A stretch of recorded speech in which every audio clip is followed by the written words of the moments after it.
Hello everybody. So today I will talk about calculus.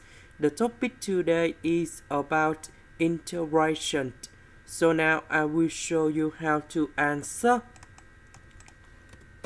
about the cubic root of x. We can change into x to the power of 1 over 3. So we have the formula in here.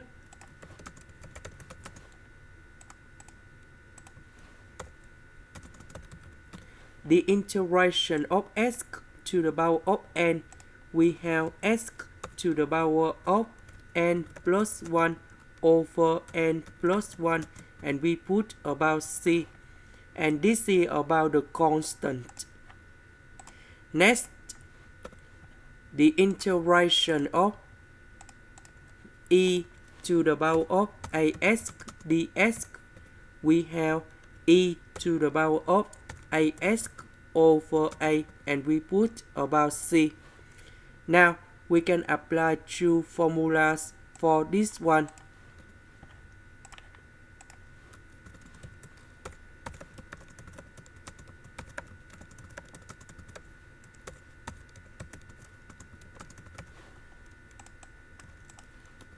So this one we have 4 over 3.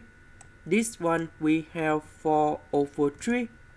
And this is the final answer. This is the end. Thank you for watching.